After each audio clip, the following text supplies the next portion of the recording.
우리를 애워싸고 계신 하나님의 임재를 의식하면서 천천히 깊은 들숨을 쉬십시오.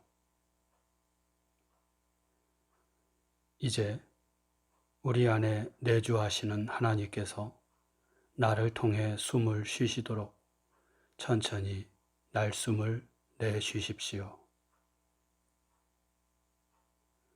이렇게 천천히 들숨과 날숨을 반복하면서 하나님의 임재 가운데 머무르십시오.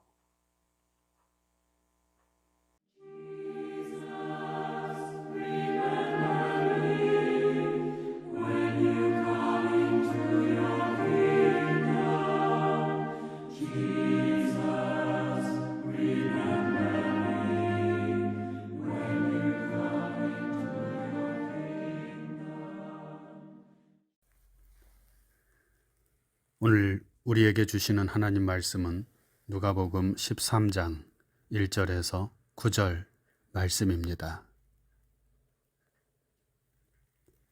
이제 낭독합니다. 하나님 말씀에 경청하십시오. 그때 마침 두어 사람이 와서 빌라도가 어떤 갈릴리 사람들의 피를 그들의 제물에 섞은 일로 예수께 아뢰니 대답하여 이르시되 너희는 이 갈릴리 사람들이 이같이 해받음으로 다른 모든 갈릴리 사람보다 죄가 더 있는 줄을 아느냐? 너희에게 이르노니 아니라. 너희도 만일 회개하지 아니하면 다 이와 같이 망하리라. 또 실로암에서 망대가 무너져 치어 죽은 18사람이 예루살렘에 거한 다른 모든 사람보다 죄가 더 있는 줄 아느냐? 너희에게 이르노니 아니라. 너희도 만일 회개하지 아니하면 다 이와 같이 망하리라. 이에 비유로 말씀하시되 한 사람이 포도원에 무화과 나무를 심은 것이 있더니 와서 그 열매를 구하였으나 얻지 못한지라. 포도원 지기에게 이르되 내가 3년을 와서 이 무화과 나무에서 열매를 구하되 얻지 못하니 찍어버리라. 어찌 땅만 버리게 하겠느냐. 대답하여 이르되 주인이여 금년에도 그대로 두소서. 내가 두루 파고 거름을 줄이니 이후에 만일 열매가 열면 좋거니와 그렇지 않으면 찍어버리소서 하였다 하시니라. 주신 말씀을 잠시 묵상합니다.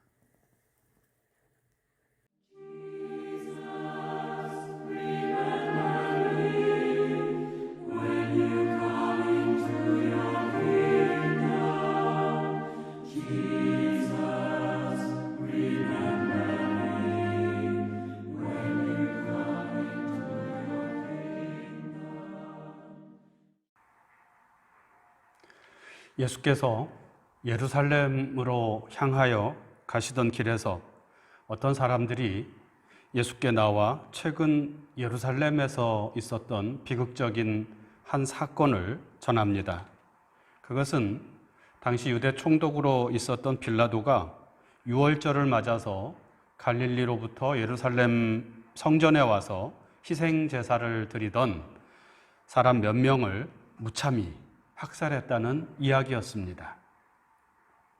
이 사건을 예수께 와서 전한 이유는 이런 악한 일을 저지른 빌라도를 고발하고자 하는 그런 의도가 있었겠으나 뒤 이어지는 예수의 대답으로 미루어 보건대 이런 종류의 죽음, 불의의 죽음이라고 하죠. 이런 종류의 죽음의 원인이 무엇인지에 대해 예수의 입장을 듣고자 함이었을 것으로 보여집니다. 저들의 전해준 말에 의하면 그 죽임당한 갈릴리 사람들은 아무런 잘못이 없었습니다. 오히려 하나님께 제사를 드리고자 하는 순수하고 선한 마음을 가진 사람들이었습니다. 그런데 왜 그 선한 사람들이 불의의 죽음을 당해야 했는가 하는 것이죠. 4절에 실로암 망대가 무너져 치어 죽은 18명의 예루살렘 사람들 이야기도 같은 맥락입니다. 실로암은 기혼으로부터 예루살렘으로 공급된 물을 저장하는 저수지인데 빌라도가 물의 공급을 개선하기 위해 수로를 만드는 공사를 했다고 합니다. 아마도 실로암 망대가 무너진 사건은 이 수로 건설 사업 과정에서 일어난 일로 보입니다.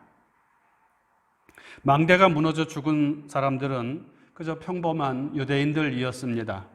잘못이 있다면 그들이 빌라도의 수로 공사에 강제로 끌려왔다는 것밖에 없습니다. 그런데 왜 죽었을까? 왜 그렇게 큰 재앙을 만난 것일까? 당시 유대 사람들은 이런 종류의 죽음이나 재앙에 대해 그 원인을 죽임을 당한 사람들의 죄 때문에 일어난 일로 보았습니다. 요한복음 9장에 보면 예수께서 길을 가시다가 날 때부터 맹인된 자를 만나시는데 제자들이 묻습니다. 이 사람이 맹인으로 난 것은 누구의 죄로 인함이니까? 자기니까? 그의 부모니까? 이것이 유대인들의 전형적인 사고방식이었습니다. 유대인뿐만 아니라 대부분의 사람들은 끔찍한 재난이나 재앙을 만나면 왜? 라는 질문을 던지죠. 재난의 원인이 무엇인지를 규명하려고 합니다. 이 과정에서 종교적인 사람들, 유대인 같은 사람들은 모든 재난과 재앙의 원인은 그 재앙을 당한 사람들의 죄 때문이라고 단정을 해버립니다. 겉으로는 드러나지 않았지만 숨겨진 죄가 있어서 재앙을 당한 것이라고 생각하고 재앙당한 그 사람이 죄가 없다면 그의 부모나 조상의 죄로 인해 그 값을 치르게 된 것이라고 말해버리죠. 과연 그럴까요? 모든 불의의 죽음이나 재앙은 그 재앙 당한 자의 죄 때문에 일어난 것일까요? 요즘식으로 말하면 코로나에 걸린 사람은 다른 사람보다 더 죄를 많이 지어서 그렇게 걸린 것일까요? 또 걸리지 않은 사람은 죄가 없어서 그렇게 무사히 잘 지나간 것일까요? 오늘 예수께서는 이 문제에 대해 분명하게 대답하십니다. 아니다. 그런 것이 아니다. 라고 말씀하십니다. 2절에서 3절 말씀입니다. 대답하여 이르시되 너희는 이 갈릴리 사람들이 이같이 해받음으로 다른 모든 갈릴리 사람보다 죄가 더 있는 줄 아느냐? 너희에게 이르노니 아니라 너희도 만일 회개하지 아니하면 다 이와 같이 망하리라. 이 말씀은 그 죽은 사람들이 자기 죄를 회개하지 않았기 때문에 죽은 것이라는 얘기가 아닙니다. 그리고 그 불의의 죽음을 통하여 죄를 회개하는 기회로 삼으라는 얘기도 아닙니다.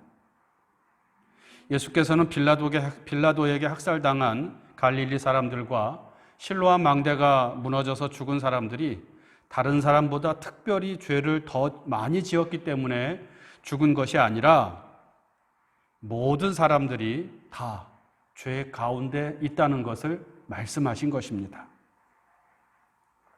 그래서 너희도 만일 회개하지 아니하면 다 이와 같이 망하리라. 그렇게 말씀하신 것입니다. 예수께서는 다른 사람들의 죄에 주목하고 있는 눈을 각자 자신의 죄에 주목하게 하신 것입니다. 우리는 모두 회개해야 할 죄인이라는 것이죠. 회개란 무엇입니까? 헬라어에서 회개는 메타노니아라고 하는데요. 이것은 마음이나 생각, 감정을 돌이키는 것을 말합니다. 그래서 군대에서 뒤로 돌아가, 이것을 헬라어로는 메타노니아라고 그렇게 했다고 합니다. 그리고 히브리어에서 회개는 니함 그리고 슈브 이런 말들을 사용하는데 니함은 후회하다, 뜻을 돌이키다는 뜻을 담고 있고, 슈브는 종교적인 의미로 하나님께로 돌이키다라는 뜻을 담고 있습니다. 이상을 통해서 알 수 있는 것은 회개란 세상으로 향하던 몸과 마음을 하나님께로 돌이키는 것이라고 할 수 있습니다. 그런데 이것은 비단 종교적인 영역에만 국한되어 있지 않습니다. 즉, 교회를 안 다니던 사람이 교회를 다니게 되었다든지, 다른 신을 믿던 사람이 하나님을 믿게 되었다든지, 신앙생활을 열심히 하게 되었다든지 하는 것만을 말하는 것이 아니라는 것입니다. 사실 오늘 예수로부터 너희도 회개하지 않으면, 이 말을 들은 사람들은 예수를 믿지 않고 있었던 유대인들뿐만 아니라 누가복음에서 초대교회의 교인들을 상징하는 예수 주변에 모여든 무리들, 그리고 제자들, 그 모두를 대상으로 합니다. 그들은 이미 예수를 믿기로 작정하고 교회 안에 들어온 사람들입니다. 자신이 가진 것을 다 바치는 헌금 생활도 열심히 했을 것입니다. 그런 교인들, 예수를 하나님의 아들로 고백하고 예배를 드리고 열심히 기도하던 그런 교인들을 향해서 누가는 예수의 말씀을 통하여 너희도 회개하지 않으면 이와 같이 망할 것이다 라고 말한 것입니다. 왜 예수께서는 자신을 믿고 따르는 이들에게 너희도 회개하지 않으면 망한다 라고 말씀하셨을까? 왜 누가는 초대교회 성도들에게 너희도 회개하지 않으면 이와 같이 망할 것이다 라는 예수의 말씀을 들려주었을까?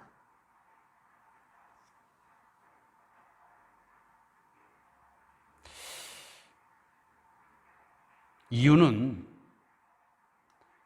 회개가 종교적 차원의 문제만이 아니라 삶 전체의 문제, 즉 삶의 목표와 방향을 바꾸는 그런 문제이기 때문입니다. 삶의 방향 전환, 이것이 회개였기 때문에 그렇게 말한 것입니다.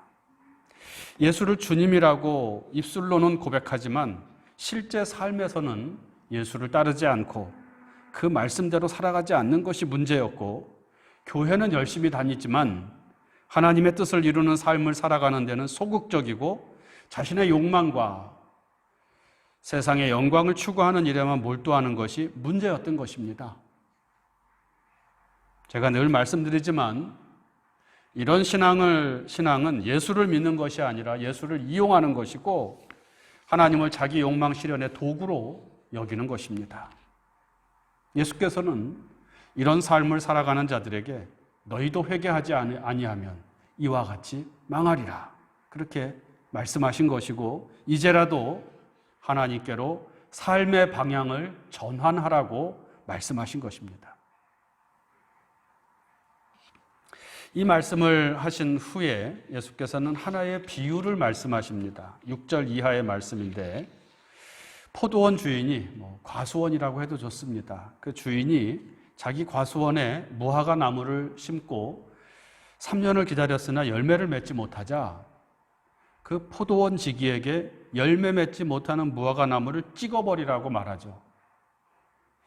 그러자 포도원 지기는 자신이 1년 동안 거름도 주고 잘 가꿀 터이니 그때까지만 기다려달라고 간청합니다. 그래도 열매를 맺지 못한다면 그때에는 주인의 말대로 찍어버리라고 말했다는 것입니다. 이 비유의 말씀 자체는 이해할 수 있지만 앞에서 말씀하신 것과는 내용적으로 잘 연결이 안 되는 것처럼 보입니다. 앞에서 예수께서 하신 말씀은 너희도 회개하지 않으면 망한다 하는 것인데, 이 비유에서는 회개에 대한 말씀이 아니라 열매 맺지 못하는 것이 문제로 나타나고 있기 때문입니다. 혹 그 사이에 사람들이 예수께 회개하지 않으면 모두 망한다고 하셨는데, 그럼 아직 회개하지 않고 있는 우리는 왜 여전히 망하지 않고 멀쩡히 살아 있습니까? 라고 물은 것은 아닐까. 그래서 예수께서 비유를 통해서 너희가 회개하지 않고도 망하지 않은 것은 하나님께서 오래 참으시기 때문이다 라고 대답하신 것은 아닐까. 물론 충분히 가능성이 있는 이야기지만 저는 이 비유의 말씀에 나오는 열매가 바로 회개를 말하는 것으로 읽었습니다. 즉, 포도원 주인인 하나님께서는 우리에게 회개의 열매를 원하신다는 것입니다. 회개의 열매가 무엇입니까? 누가복음 3장에 보면 세례 요한이 요단강에 세례를 베풀면서 사람들에게 말하기를 회개에 합당한 열매를 맺으라, 그렇게 말합니다. 그리고 이것에 대해서 설명하는데, 옷이 두 벌 있는 자는 옷 없는 자에게 나누어 줄 것이요, 먹을 것이 있는 자도 그렇게 할 것이라. 세리들은 부과된 것 외에는 거두지 말라. 군인들은 사람들에게 강탈하지 말고 거짓으로 고발하지 말고 받은 급료로 족한 줄로 알라, 그렇게 말합니다. 이것이 회개에 합당한 열매, 회개의 열매라는 말씀입니다. 결국 하나님께서 원하시는 것은 욕망을 따라 살던 삶에서 방향 전환해서 하나님의 뜻을 따라 사는 것이며, 종교적인 영역에서만이 아니라 삶 전체가 변화되는 것임을 알 수가 있습니다. 우리는 이 열매라고 하면 1차적으로 전도의 열매를 떠올리곤 하죠. 또는 하나님을 위해서 어떤 일을 하는 것, 그 결과를 열매라고 생각합니다. 그러나 하나님의 아들이신 예수께서는 하나님께서 진정으로 우리에게 원하시는 열매는 다른 사람이 아니라 바로 우리 자신이 하나님께로 마음을 돌이키고 하나님께로 향하며 하나님의 뜻으로 삶의 방향과 목적을 전환하는 것이라고 말씀하고 있습니다.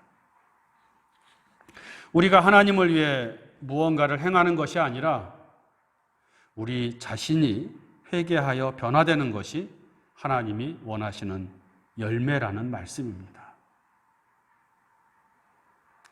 누가복음 18장에 예수를 찾아온 부자 관원의 이야기를 아십니까?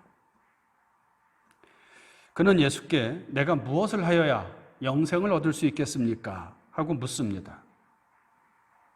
그는 영생을 얻기 위해서 무언가를 많이 해야 한다고 생각을 한 듯합니다. 하지만 예수께서는 내게 있는 것을 다 팔아 가난한 자들에게 나누어 주라. 그리고 와서 나를 따르라. 그렇게 말씀하시죠. 예수께서는 이 가난한 자기가 가진 것을 다 팔아서 가난한 자에게 나누어 주는 그런 행위를 해야 영생을 얻을 수 있다고 말씀하신 것이 아닙니다. 그가 추구하던 물질을 따르던 삶을, 물질을 추구하던 그런 삶을 버리고 예수를 따르는 삶을 살라고 말씀하신 것입니다. 세상의 것을 추구하던 삶에서 돌이켜 하나님의 뜻을 추구하며 살아야 한다고 말씀하신 것입니다. 삶의 방향 전환. 회개가 곧 영생의 길이고 그것이 바로 하나님이 원하시는 열매라는 말씀이기도 합니다. 예수를 믿는 여러분, 여러분의 삶의 목적은 무엇입니까? 무엇을 얻기 위해 살아가고 계십니까? 예수께서 말씀하십니다. 돌이켜라. 삶의 방향을 세상에서 하나님께로 돌이켜라. 하나님을 이용하는 자가 아니라 하나님의 뜻을 따라 살아가는 사람들이 되라. 사순절, 회개의 계절, 돌이켜 순전하게 예수를 따르라는 주님의 말씀을 마음에 품고 하나님이 기뻐하시는 회개의 열매를 맺는 우리 모두가 되기를 주님의 이름으로 축원합니다. 묵상합니다. 주님께서는 지금 우리에게 하나님께로 돌이키라고 말씀하십니다. 지금 내가 향하고 있는 곳은 어디입니까? 지금 내가 바라보고 추구하고 있는 것은 또 무엇입니까? 돌이키라는 주님의 명령을 묵상합시다.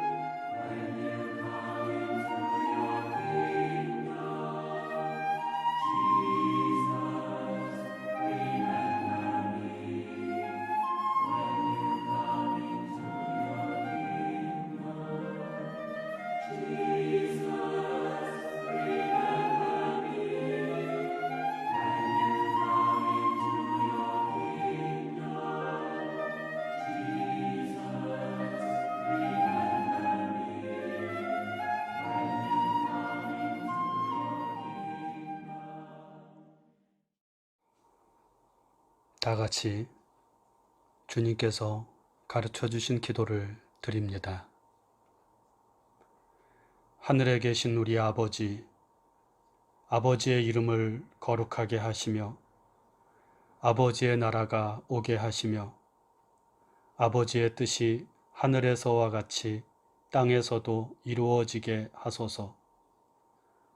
오늘 우리에게 일용할 양식을 주시고 우리가 우리에게 잘못한 사람을 용서하여 준 것 같이 우리 죄를 용서하여 주시고 우리를 시험에 빠지지 않게 하시고 악에서 구하소서.